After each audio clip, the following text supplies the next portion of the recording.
DeSoto and the DeSoto Plymouth dealers from coast to coast present Groucho Marx in You Bet Your Life. And now, here he is, the one, the only... You'll never take him alive. Oh, that's me. DeSoto, Plymouth, both products of the Chrysler Corporation. Friends, go in to see your DeSoto Plymouth dealer tomorrow. And when you do, tell him Groucho sent you.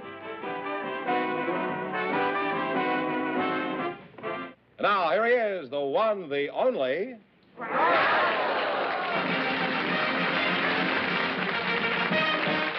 Well, here I'm again with a chance for each of our couples to win up to $10,000. And if any of them say the secret word, they can take home an extra $100. And this is the word right here.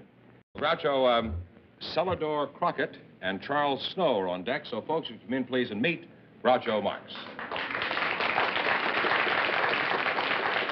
Welcome to You Bet Your Life. Say the secret word and divide an extra $100. It's a common word, something you see every day. Celador Crockett and Charles Snow. What kind of a name is Celador? A cellador is a door to a cellar. Oh, you were named after a cellar door. Why were you named after the door in the cellar? Well, my mama already had 9 babies, and so she told my sister Margaret that she could name me, and she was going to college. Your mother was sick of the whole thing, huh? Yes. And my sister Margaret was going to college, and this college professor told her that 2 of the most beautiful sounding words in the English language were the words cellar and door. So she named me Cellar Door. Suppose you'd have turned out to be a boy. Would your name have been Attic Door? My sister was going to name me Rat Trap.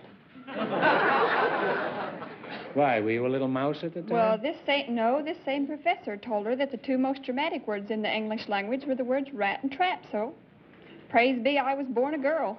Yes. Makes me happy, too. Your name is Charlie Snow, huh? Charles Snow. How tall are you, Charlie? 5'2". It's the first time we've ever had 5 feet of snow in L.A.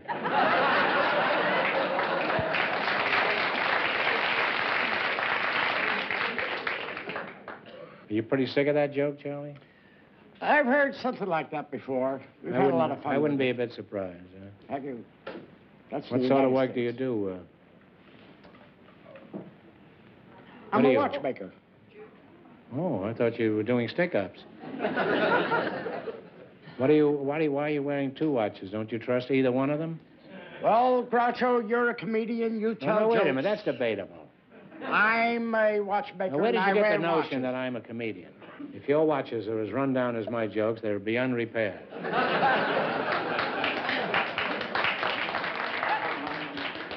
I didn't see any necessity for applause at that moment.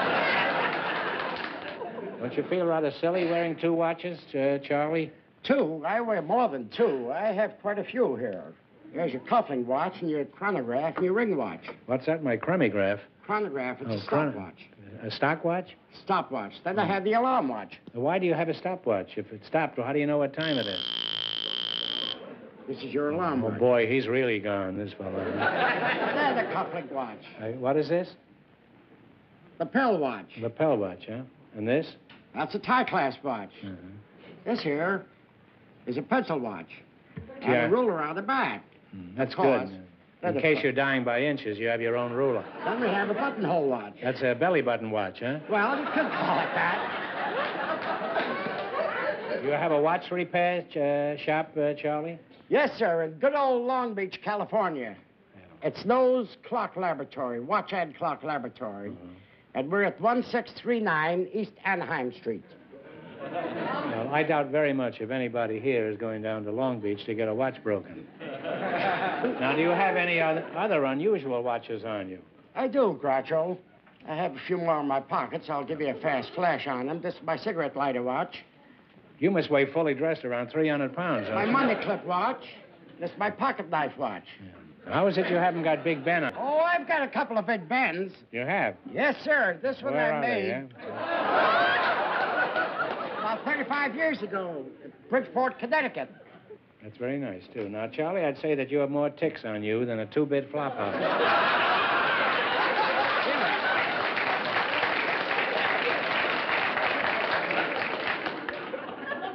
Celador, before I snap my mainspring, I think I better get back to you. Now, you know your name sounds sort of familiar. Celador. Haven't I heard of that name before? Celador. You might have, Groucho. I was on the $64,000 question program. Really? Is that so? Yes. And did you win any money? No, I missed the $32,000 question, but I got a car. What sort of work do you do, Celador? I'm a modern poet. A modern poet? Modern poet. You mean like Parker, Dorothy Parker? Well, I like to think of Beyond myself. that, I mean... I like to think of myself Ezra sort of as a Pound? modern Elizabeth Browning. Well, that's not so modern.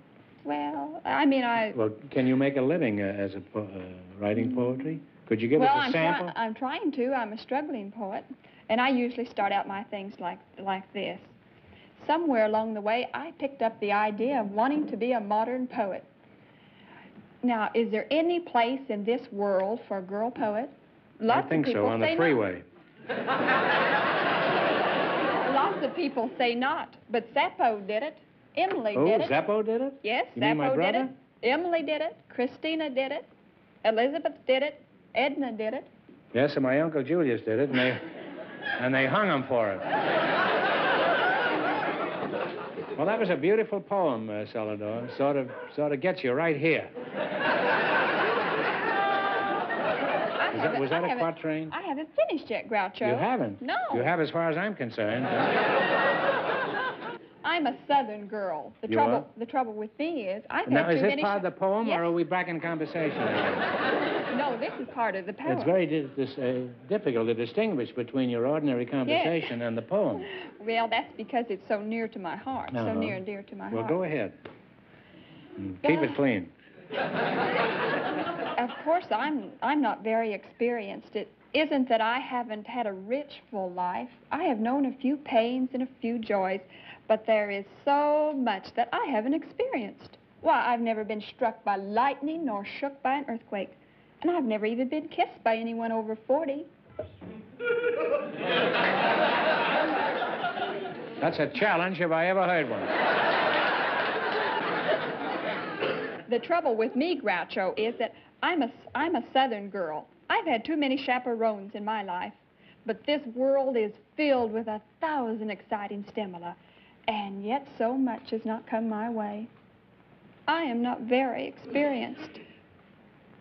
No, you will be before the night's over. I hate to put an end to this conversation, but the time flies. Now we're going to play You Bet Your Life. These are names of well-known animals. The letters are all scrambled, and I want you to take a look, unscramble the letters, and then tell me the right name for the animal. Get 4 right in a row, and you win $1,000. Miss 2 in a row, and you're out. All right, George, let's have the first one. Here it is. This is an animal. Now, you have to unscramble it. You know, it's like those... Chipmunk. I'm all right. How are you? You now have one right.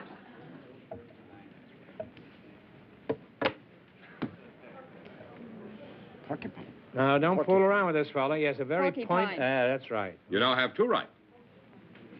Show it him. Show it him, George. This one has got a hard back and makes a novel lady's handbag. I can think of him at home, but I can't think of him here. Well, it's an armadillo. Oh. You now have 1 wrong. Now, this one has a long, thin tail. He likes to play a certain game. And the name here is Samosop. Now, what is the actual name of the animal? You know, Possum. That's right. Now, you have 1 right. Now, show him the thing. Here it is. This is Why Last Pup. The only place where you'll find this animal outside of a few zoos is in Australia. Is that a kangaroo? Kangaroo? No. Well, it's too late. It's a platypus. You now have 1 wrong. All right, now this word's here, this is heap lint. And this one likes peanuts. Now, what is the name of the animal?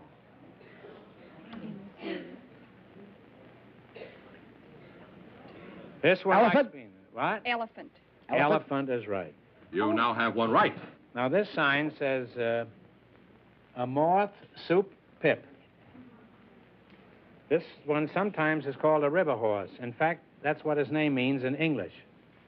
But I guess it's the Latin name.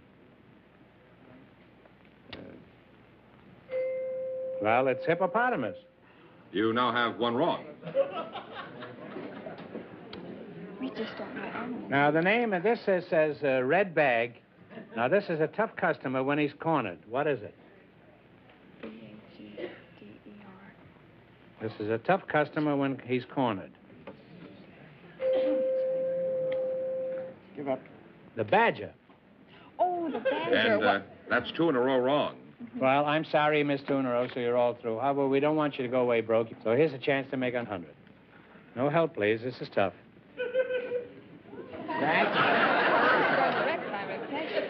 What public office was held by Mayor Jimmy Walker? He was The mayor of good old New York. That's right. He was the governor of Pennsylvania. That's right. Sorry he didn't win more, but thanks, Celador, for being on the show. It was a lovely poet. Thank you, Groucho. Good night, Shorty.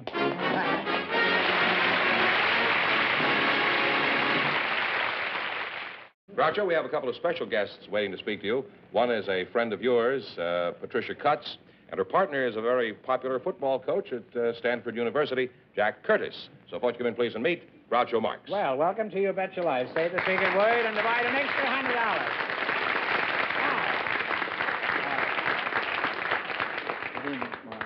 You divide an extra $100 if you say the secret word. It's a common word, something you see every day, I presume.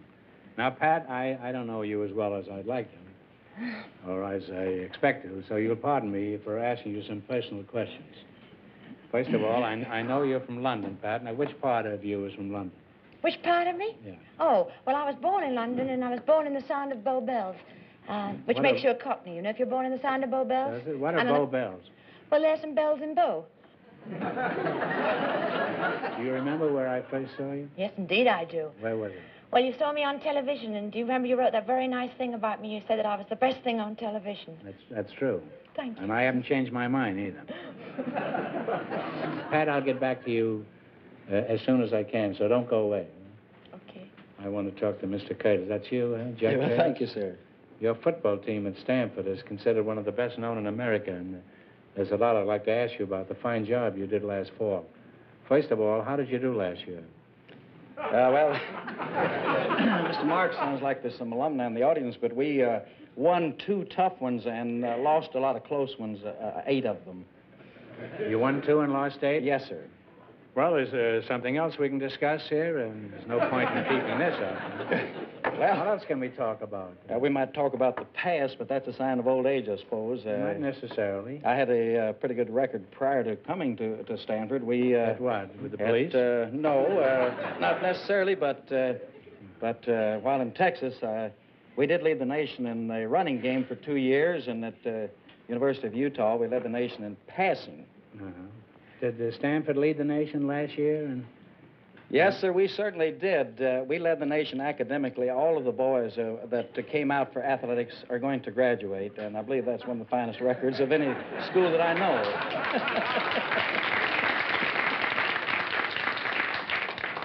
Pat, you've been in Hollywood for some time now, and you're a very pretty girl. I've seen you in a lot of movies, you know, and TV shows and plays, and you're a good actress, too. But I want to ask you a question. Do you have any problem with the local wolves out here? No, I think anybody who's over 21, any woman over 21 can handle any wolf. Suppose the wolf is also 21 or over. You don't care for wolves, is that right, Pat? No, I think it's rather borscht for anybody to make a pass at a girl and she... Don't mention pass in front of him, man. He hasn't seen one all season. Well, you're a real nice guy, and we kidded you, but you are a great coach, and I admire you. You can't win all your games. Somebody has to lose, but tell me something. Why does it always have to be Stanford? That's a hard one to answer. Well, they've had some great teams up there. Well, Yes, that sir. was years ago, but... well, you're both real charmers, and I think you're crazy if you don't get married. You selected famous lovers of fact and fiction. I'm going to ask you some questions. If you miss 2 in a row, you're out. If you get 4 in a row right, you win $1,000. Whom did John Alden love? John Alden. Alden. Told you not to be born in England. Wish I'd been done sport. You know? Great. Take a guess if you don't know. Well, that's fine. It was Priscilla. Oh. Well, that's part what? of American history, and you probably He was one of the wouldn't early familiar with settlers. that. Yeah. Was he? You're one of the early settlers, yes. Oh, you have one wrong now. So what happens now? Well, don't get Listen. the next one wrong, Oh. or the game is over for you. In the song, Frankie and who were lovers? Frankie and Johnny. Frankie and Johnny is right. Well, now you have one right. As far as we know, who was Mark Antony's big moment? Cleopatra. Cleopatra. You now have two right. Now, who was Tom Sawyer's sweetheart? Betsy, what's her name? Betsy. What was it? I'm sorry? Yeah. You don't know, Betsy guess. something. Betsy something, wasn't it? Eh? I'd love to help you, Pat. You're so pretty. Well, it was Becky Thatcher. Tom Sawyer's love was Becky Thatcher? Yeah. Oh. You have one wrong. You want to know where Tom Sawyer coaches, I guess. Yeah. All right. Whom did the biblical King David love? Salome? Was it Salome? I believe it. Did you know your Bible? Why, sure. Should we try Salome? Yeah. Salome? No. No, that wasn't Sheba. Can we count that? Well, don't look at me. Soon as I counted. said that. Don't look at me. Oh, who do I look at? You want to give it on? Bathsheba. Bathsheba. You now have one right. Oh, In too Wagner's opera, whom does Tristan love? much. Isolde. Isolde. You now have two right. In the Gershwin musical, whom does Porgy love? Bess. Bess. You now have three right. You're right up your alley now. If you get the next one right, you'll have $1,000. Who is Popeye's lady love?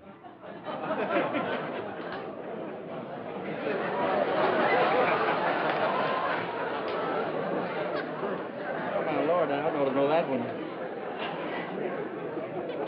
Papa and, No, I'm not ready yet. We're not ready, but the bell is ready, huh? holy mackerel. Violet?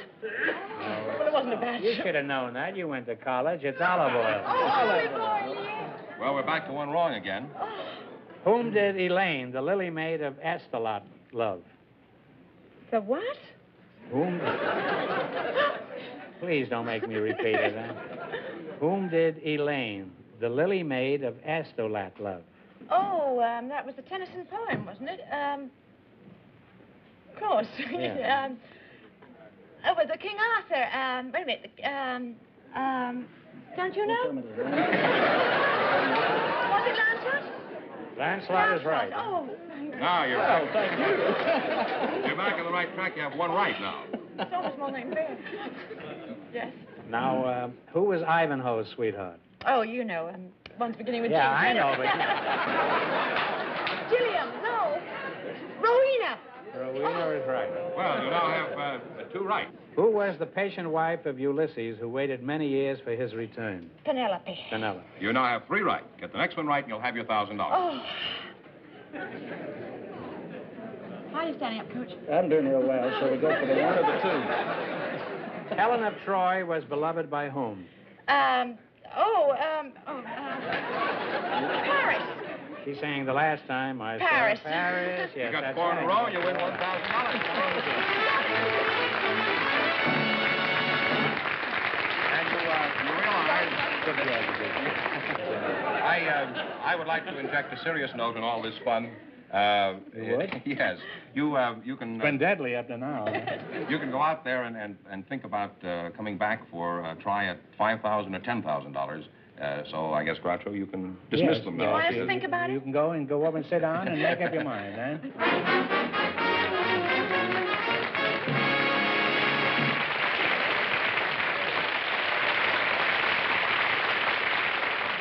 That means that our second couple can try for the double chance at $5,000 or $10,000 tonight. Here's Patricia Cutts and Jack Curtice to give you their decision on going for the big money or not.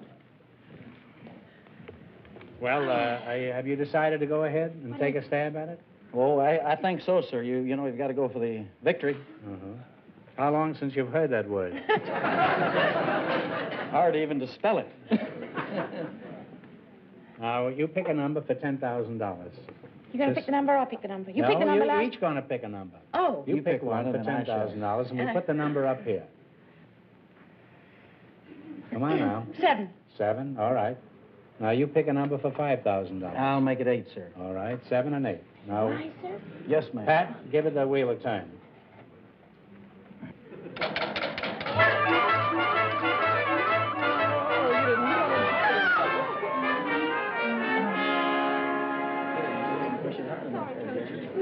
Well, your numbers were 7 and 8, and it landed on 10, so this question is worth $2,000. Ready? Mount McKinley is the highest point on the North American continent. For $2,000, what is the highest point on the African continent? I know you've heard of this mountain. Oh,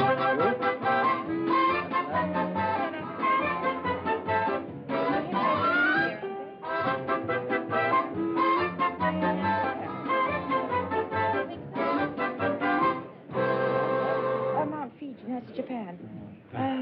All right, what's the answer? Himalaya. Oh, come on. Wait a minute. What? Don't you want to hear the answer? Have you no curiosity no, at all? Not at all, no. Well, according to our source, the Encyclopedia Britannica, it's Mount Kilimanjaro, and you should have known that. Yeah, I should have. From the Hemingway book and no place else. I'm sorry you missed it, but you wind up with $500. That isn't too bad. No, it doesn't make you a martyr. Congratulations, and thanks for being very with much. us.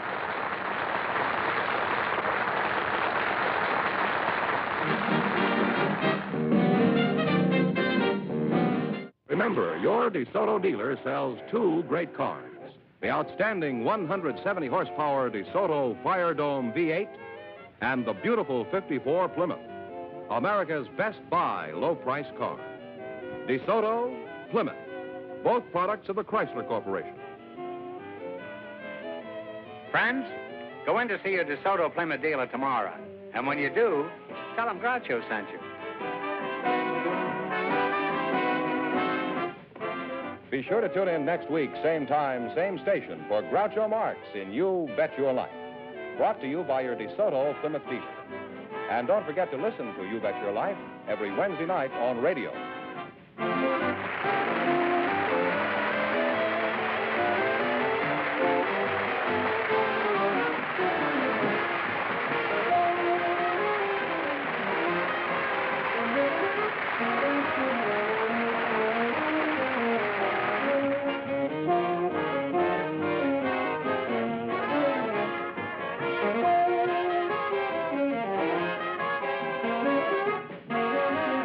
This is George Fenneman signing off with a reminder from the National Safety Council.